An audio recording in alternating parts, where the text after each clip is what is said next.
Epstein stuff is so crazy because when Kash Patel was on here and he was like, there's nothing. And I was like, what are you talking about? Yeah. The guy's saying there's no tapes, there's no video. That doesn't make any sense. Everyone knows it doesn't make any sense. He's like, well, we have a film. We're going to release that film. And the film has a minute missing from it. Yeah. Like, do you think we're babies? Like, Plus, what is this? Also, you got people, including Dan Bongino, right, making bank for a couple of years talking about how awful it is, and we got to get this shit, and this is huge conspiracy, and then you release a two-page memo that says, there's nothing to see here. Yeah, because you're walking by your bedroom window and you see a little laser, red laser moving across your chest. All right, so the Epstein saga continues and just keeps getting more insane. I mean, it's really hard to trust anything the government has to say at this point. You know, they've lied about almost every aspect of this Epstein case. And while they're lying to our faces, they also tell us that they've been completely transparent about everything. So the gaslighting is just off the charts. I mean, also now it's been reported that the FBI and DOJ do have access to the full unedited footage of that jail cell, including the missing minute that Pam Bondi said was missing because the tape resets every night. So it's always missing and they don't have it, but it turns out they do. So once again, there's another example of Pam Bondi lying to us, which is just expected. I mean, I'd be shocked if she told us the truth about anything, but I think she's just taking orders from Trump and he's probably trying to use her as a scapegoat. But I do have a little more faith in Dan Bongino because he seems to be struggling to keep it together and is starting to crack under the pressure because this has got to be taking a toll on him. It seemed like every interview he did before that DOJ memo, it looked like he had seen some seriously sinister shit and he's still trying to grapple with it. Then just the other day on Twitter, he made this cryptic post where he confirmed that. He said, "I'm committed to stamping out public corruption and the political weaponization of both law enforcement and intelligence operations. It is a priority for us. But what I've learned in the course of our properly predicated and necessary investigations into these aforementioned matters has shocked me down to my core. We cannot run a republic like this. I'll never be the same after learning what I've learned." So for the deputy director of the FBI to say this is wild, especially after him, the DOJ, already concluded there's nothing in the files. They just keep going back and forth. You know, first they claim there's a ton of evidence, it's horrific. Then they said there's nothing at all. And now he admits he saw some stuff that shocked him down to his core. But he also went on to say, "We are going to get answers we all deserve. As with any investigation, I can promise you an honest and dignified effort at truth." But, I mean, they already concluded the investigation. So is he saying they were lying about that? Like, these people just cannot keep their story straight. I mean, obviously, we know they were lying about that. But to just make it this obvious, it's hard to believe. You know, it's pretty much their job to lie to us. So you'd think they'd be a little better at it. I mean, Dan knows he's losing credibility every day now. So that's why I think if he left, that'd be our best bet to get more answers because while he's there, you know, he's in too deep. But it seems like he wants to reveal more, even though he also just might be too scared, even if he did leave. I mean, in these interviews, he looks like he just saw a ghost. And of course, also before that DOJ investigation concluded, he's like, wait till you see the stuff coming out. You're going to be stunned. But nothing came out, which I guess did leave people stunned. Wait till you read the stuff that's coming out. Does he still have loyalists in the building? Because when I hear the FBI director saying, you guys are finding boxes that are hidden, okay, how does that happen in the Bureau?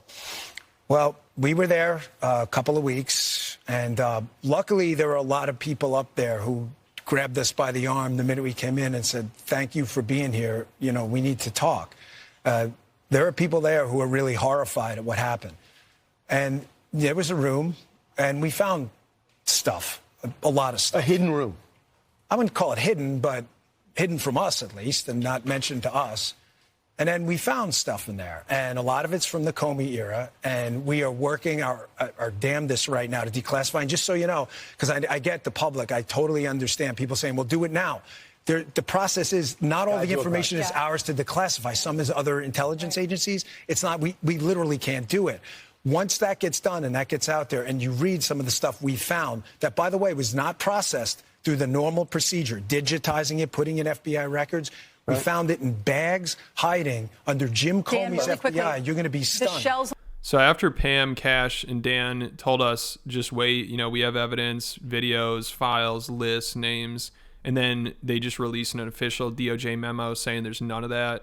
how do they still claim they're all about transparency and they have nothing to hide? I mean, you got to be soulless to try to gaslight the American people like that. You know, that's so insulting. And obviously, they're hiding something and protecting people. Why else wouldn't they release the list? And now, because they want to protect people on the list, they're also going to protect Ghislaine Maxwell. You know, because apparently the best option now is to listen to her, which is probably going to come with a pardon or some kind of deal. Like, she's trying to get her sentence overturned, and her lawyer made a post where he said, "We are appealing not only to the Supreme Court, but to the president himself to recognize how profoundly unjust it is to scapegoat Maxwell for Epstein's crimes, especially when the government promised she would not be prosecuted."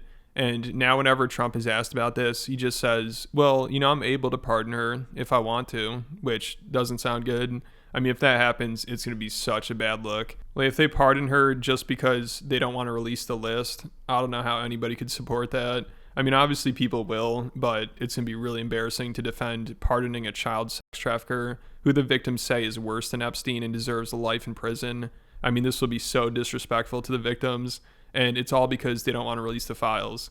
Of course, people act like that option is off the table now for some reason. I guess people would rather see a child sex trafficker walk free over exposing everyone complicit in Epstein's operation by releasing the list. Like, I just don't see how having Maxwell talk is a better option here. And it's so insulting to the victims who want Ghislaine Maxwell in jail and also want full transparency, which the best way to go about that would obviously be to release the files, not to release Maxwell. But she herself participated in their abuse. I think that's an important thing for people to understand.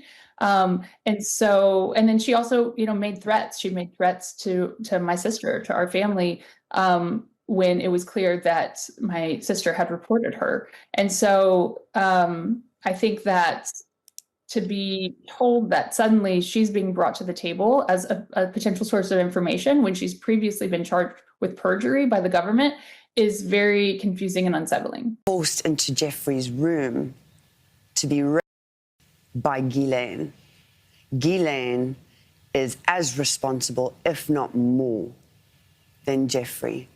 What would justice look like for you as you sit here today? Jeffrey's dead, Ghislaine's here. I want Ghislaine behind bars for the rest of her life, purely because she is that sick. The public are not safe with her on the street. She is a monster. She's worse than Epstein.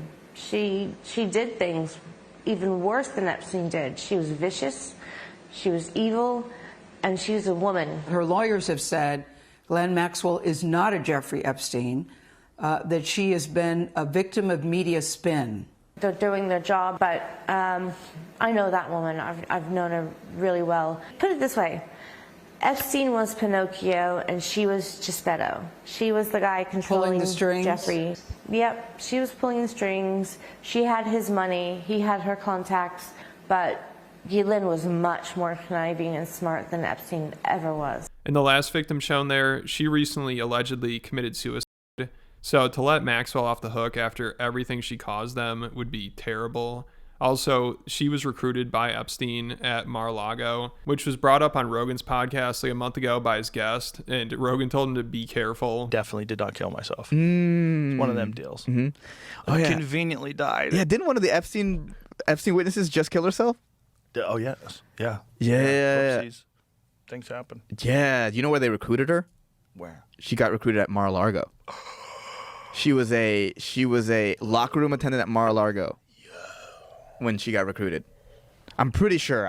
Can we look that up? I think Virginia Guffrey. I do want to. That's a crazy thing to say. Where like I think I'm right about that. Yeah, be careful about that one. Yeah. At Mar-a-Lago. Damn, she was a spa attendant at Donald Trump's private Mar-a-Lago club. Ghislaine Maxwell. It's like, how can you not believe in conspiracies? Yeah. And then, of course, right after that, Joe changes the topic. And also, just the other day, Trump, he actually talked about this and how Epstein recruited multiple young girls at Mar-a-Lago. And he said Epstein stole Virginia from him, which is a weird way to put it. Just curious, were some of the workers that were taken from you, were some of them young women? Were some of them young women? Well, I don't want to say, but everyone knows the people that were taken. And it was the concept of taking people that work for me is bad. But that story's been pretty well out there. And the answer is yes, they were. Yes, they were young. Yeah. What did they do? In the spa. Jobs in the spa. Yeah, it's people that work in the spa. I have a great spa, one of the best spas in the world at Mar-a-Lago. And people were taken out of the spa, hired by him. In other words, gone. And other people would come and complain, this guy is taking people from the spa. I didn't know that. And then when I heard about it, I told him, I said, listen, we don't want you taking our people, whether it was spa or not spa. I don't want him taking people. And he was fine. And then not too long after that, he did it again. And I said, out of here. Mr. President, did one of those stolen, persons, that include Virginia Jeffrey? I don't know. I think she worked at the spa. I think so. I think that was one of the people, yeah. He stole her. And by the way, she had no complaints about us, as you know. None whatsoever. And it seems like every time Trump talks about this, he just makes things so much worse for himself and gives people these wild sound bites. Like, he had a crazy Freudian slip recently where he said he never had the privilege of going to Epstein's Island because he was talking about how Bill Clinton went there, to get people focused on him. But everyone knows he's a creep already, and a lot of people want him locked up. Like, I think there are very few people who would complain if he got prosecuted. So if Trump knows he's a pedo, then prosecute him. I'm sick of hearing like, oh, this person went to the island, this person did this, the news is coming out. It's all talk, it's all distractions. Trump's been saying this for over a decade. And he says Clinton went to the island, but he says the Epstein files are a hoax and he wants people to stop talking about it. And he used to be good friends with Clinton and Epstein. So Trump's followers will be like, oh, he's exposing Clinton. But until he releases the files or does something about it, I'd say he's really just protecting him. And by the way, I never went to the island, and Bill Clinton went there supposedly 28 times. I never went to the island, but Larry Summers, I hear, went there. He was the head of Harvard. And many other people that are very big people. Nobody ever talks about them. I never had the privilege of going to his island. And I did turn it down, but a lot of people in Palm Beach were invited to his island. In one of my very good moments, I turned it down. I didn't want to go to his island. So this whole thing just seems so ridiculous. It's hard to believe. I mean, you couldn't write something like this. And the more Trump talks about it, the worse he looks, the more guilty people think he is. And now he's pretty much getting the same treatment as Bill Clinton. People are calling him all kinds of stuff. So whatever's in those files, he really does not want out. But let me know what you guys think. And I just posted a new video to Patreon. It was a good one. People really seem to enjoy about how Rogan and his posse are now the laughing stock of the comedy scene. More and more comedians are starting to mock them. It's hilarious. And also a couple months ago, I talked about Joey Diaz was on there, and he's going off about how people need to shut up about Epstein and mind their own business, which is really sus. It was crazy. And there are over 140 other exclusive videos on there. So if you want more content from me, it's definitely worth it. They'll be linked in the description. And people are worried about the fucking Epstein list. Like, how is it going to change your life? Who fucking Tom Hanks was in the ass? Who does it matter? And do you really care? At the end of the day, do you really care about that 16-year-old girl? No, you don't. So shut the